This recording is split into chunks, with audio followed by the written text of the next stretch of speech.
Well,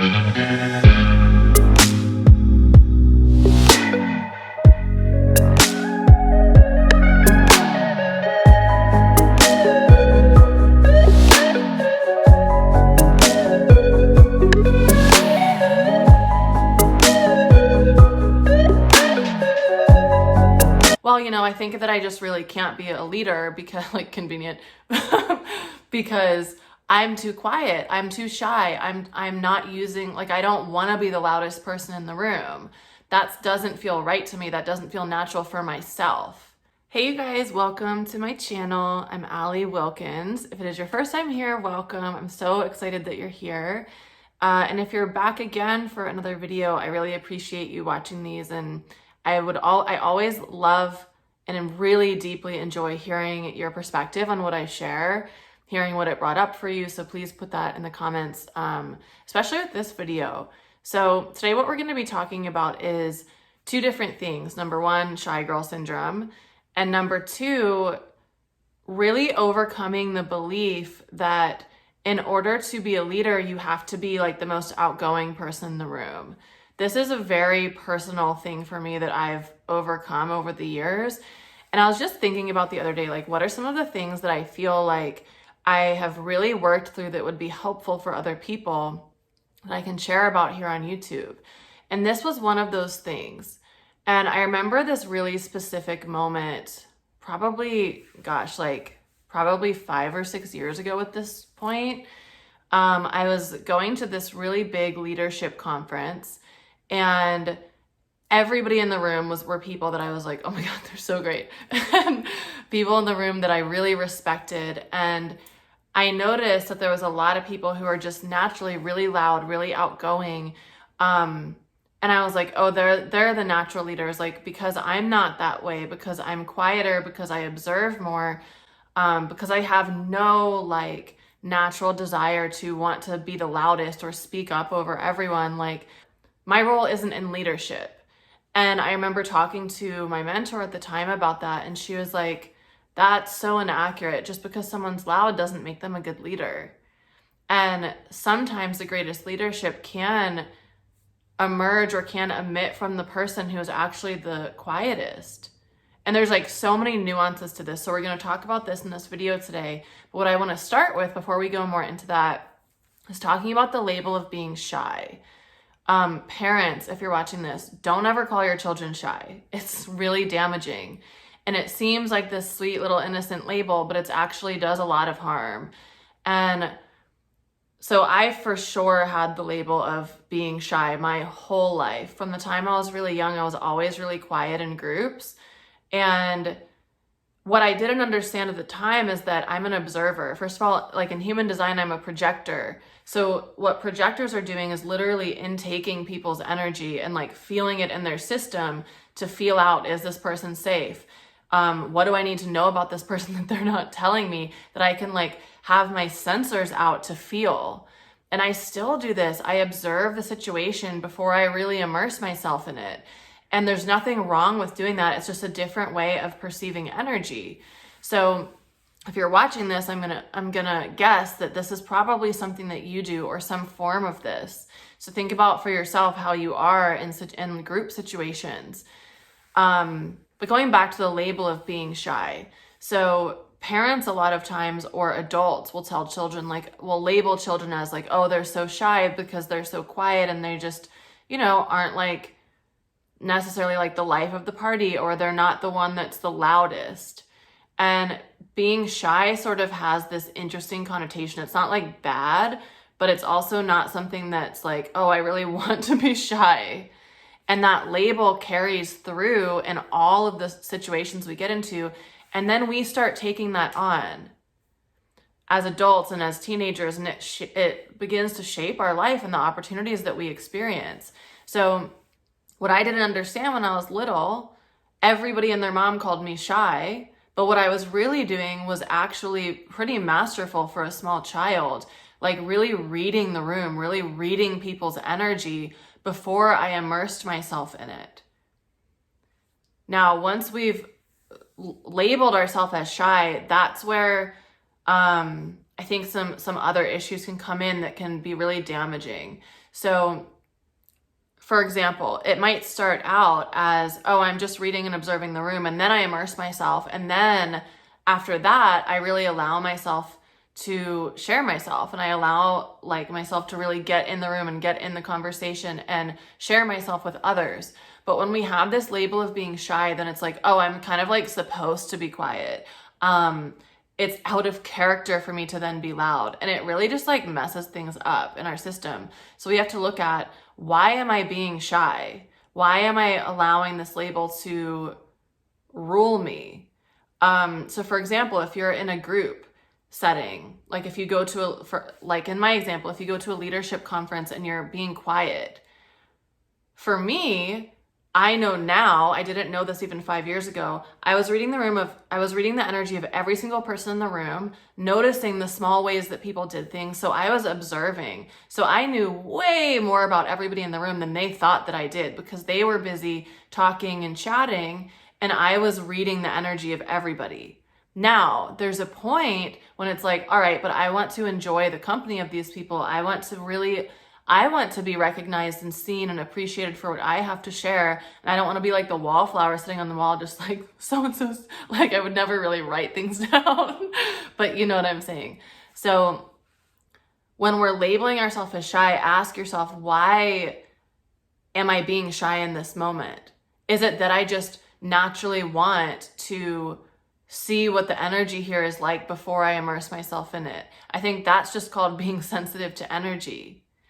But also there can be issues of confidence or like social anxiety that then come into play. So if it's a confidence issue, it might be like, oh, well, everybody else is saying like really intelligent things, and I just feel like I'm going to say something stupid. So I'm just going to be quiet because like, what if I, and those sorts of things come in. But really looking at, why am I not allowing myself to be seen? Because a lot of us, and a lot of you guys watching this, probably have a lot of wounds around being seen. Like, we call this the witch wound, or we call this, like fear of persecution, fear of rejection, fear of abandonment, fear of showing yourself and then people don't like you, so there's a lot that there can be a lot of that too. And then we're just like, oh, I'm just shy. It's like, actually, you're not, you're just afraid of being rejected. Like, these are two different things. You're afraid of looking stupid or not being accepted. Wildly different from observing the situation of the room that you're in, right? So we can start to like, I was going to use the word nitpick, but like start to separate out like, okay, what is showing up in my label of shy as a 22-year-old, as a 28-year-old, as a 56-year-old? What is actually within that label? Because shy is also convenient to be like, oh, I'm just shy. I'm just not going to immerse myself. I'm not going to get out of my comfort zone. I'm not going to put myself in situations that make me feel really scared. And there's the good scared and like dangerous scared, right? And we all know that we can decipher the difference between the two of those. Shy can also be like I was just saying, it can just be something that's easy for us to use as an excuse. So really looking at like now, just as a comparison, now if I'm going into a group situation, it doesn't feel natural for me to want to like be the loudest or to shout over people so that I'm heard, or like sometimes and I'm just thinking about like big group events where just pretend like that you're put into this group of 12 people and everyone kind of wants to be heard the most. I'm personally not going to, there's no judgment about any of this. This is just what feels natural for me. I'm not going to like scream over everyone to be heard. I'm going to wait for a moment that feels like it's appropriate, that I feel comfortable speaking up and saying my full thoughts or my full opinions on something. That's what feels natural for me. And there's nothing within that that's like, oh, I'm afraid of being rejected, or I'm afraid that what I say isn't going to be good enough, or I'm afraid they're not going to like me. There's none of that. That's just my natural way of being. Me being loud or wanting to be heard doesn't feel like it's in alignment for me. So if I was speaking in that way, it actually wouldn't really be in alignment with my heart and with my soul. However, I can also sense if I'm holding myself back from saying something, because it's like, oh, well, this person has the floor, I don't want to interrupt them, or like noticing the stories that come up that stop you from speaking your truth, that stop you from showing yourself and like sharing your gifts and your magic with other people, letting yourself be fully seen. And I think the other thing that can come up with this like shy, the mask of being shy, is it's really easy to hide yourself and be invisible. And other people suffer from that because you might have incredible magic that other people don't get to experience because you're in your fear around it, or you're really clinging to the label of shy. And just like backing up a second too, for me, it was also so huge to be like, wait a minute, am I shy? Like I've heard this told to me for 20 years. Am I actually shy though? Because when I'm around people I'm comfortable with, I talk. So am I actually shy? Like what is actually true about that? And that's really where I started to dissect. Like, no, I just observe.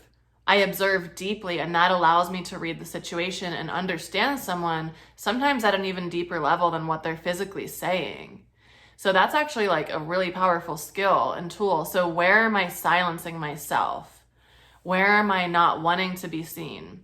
And then that's like a whole journey on its own. And every single space you go, you can start observing yourself, and you can start practicing, how can I get out of my comfort zone? I love the 5% thing. I work with this with all my clients, like 5% at a time, because it's a little stretch out of your comfort zone, but it's not like going way over here where your nervous system's gonna freak out and rebound you right back anyways. So it takes you in little stretches that will be more comfortable for you, but are still gonna get you out of the comfort zone. They're not gonna like break you, like the rubber band example. It'll stretch you, but not break the rubber band.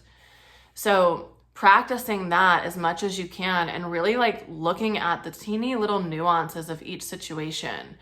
Noticing where are the situations that I'm actually not shy. That's a really great way to break that label of like, well, actually in this case, with these people, I wasn't shy. With these people over here, I was more shy because blah, blah, blah, blah, and this is what was coming up for me, da, da, da, da, and these were the thoughts that were coming into my mind. And you can start to really like analyze it from a logical, scientific like perspective of like, okay, what are actually the little mechanical pieces of this that I've been using to create this label over here, but actually they're not even like the umbrella of being shy isn't even the true name for that. It's actually fear. And also, I just want to reiterate, if you're a parent, like, don't call your children shy. It's not a helpful label, and it's gonna have them feel more like they are supposed to be quiet in situations because that's who they are. And other people only miss out from that. And what my mentor told me when I was talking to her about like, well, you know, I think that I just really can't be a leader because like convenient because I'm too quiet, I'm too shy, I'm not using, like, I don't want to be the loudest person in the room. That doesn't feel right to me. That doesn't feel natural for myself. Nothing against the people who are naturally outgoing and loud, but that's like not me. Like in my soul, it doesn't feel like that's who I am. And she said, sometimes the people who are the most silent actually have the strongest presence. It's not about what you say, it's about how you hold yourself. That was a huge moment for me of like, okay, how am I holding myself? So even if if I'm standing in a group and I'm not saying anything, people are feeling my energy too. Even if they don't have that same pattern of like observing before they really immerse themselves in something, they're observing me, they're feeling me. They're feeling if I am cowering, like, oh, please don't talk to me. Like, I'm afraid of you. I'm like, I don't want you to reject me, so I'm just gonna sit here so you don't even see me and I'm like invisible. They feel that energy, and they also feel like, she's taking in the room. She's confident, she's radiant, she's mysterious, she has something to say, like there's some magic to her. I'm really interested in getting to know her more. You could not say anything and people read those two different things from you. So what I would say first, if you're like uncovering the shy girl mask, number one, are you shy? Is that actually true? In what situations are you not shy? Why do you even think you're shy to begin with? Number two, if you are shy, really starting to dissect, like, what does this actually mean to me? How is it showing up? And is shy actually the right mask? Or is shy the right word? Or is it just fear and shy is a convenient mask to wear and pretend that it's not fear, but it really is? Number 3, how is it that I really want to be? What is the energy that I'm wanting to give off, even if I'm not saying anything? What is the energy I want other people to feel around me? And how can I first start to really share that energy without giving myself the pressure of like, oh, I need to go talk to everybody in the room? Because sometimes for an empath, that can just be a lot of energy to be dealing with, right? So without changing any of your like talking patterns or conversational patterns, what is the energy you want to give off just by standing there?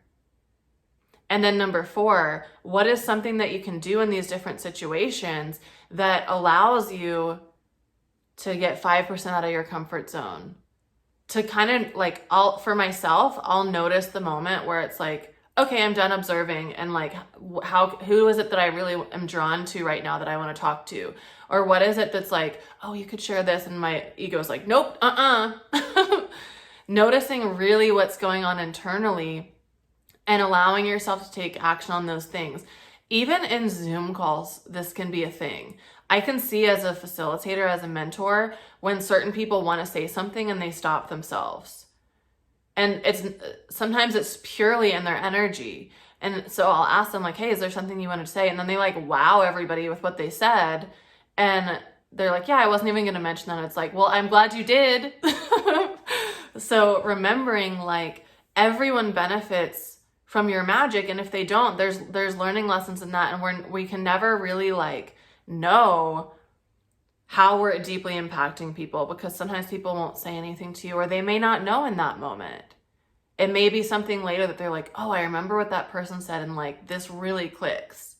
So don't hide your magic. Like I used to just make myself so invisible in groups because I was scared of a lot of things. I was scared of being seen. I was scared of like, just past life wounding and stuff, like my magic being seen, or myself being seen and being persecuted for it, being rejected, being like made fun of. I was afraid of all that stuff. And subconsciously, I was afraid of my own power. I was afraid of who I would become when I spoke up easily and with power in these group settings. And then all of a sudden I have like, there's a whole different sphere that comes into my world when I'm seen in a certain way. And I was afraid of that too. And I was conveniently labeling it, oh, I'm just shy. But it was actually like fear of all that other stuff. And shy really had nothing to do with it. So I hope that this was like a short little video today. I hope that this kind of opens something up for you. Please share in the comments if there's anything. This is a perfect time. If you have something that you want to share, please put it in the comments. Stretch yourself 5%, how this video supported you, or something that came up for you when you're watching it, or an example you want to share, or something that has supported you in really looking at this shy girl mask. And a lot of people would also call it the good girl mask, like they're kind of intertwined. The good girl mask does have a little bit of different connotations, but anyways, if you enjoyed the video, please give it a thumbs up so that more people can find it. Subscribe to the channel if you haven't already. And yeah, thank you for watching this with me today. I hope you have a beautiful rest of your day, and I'll see you in the next video. Bye.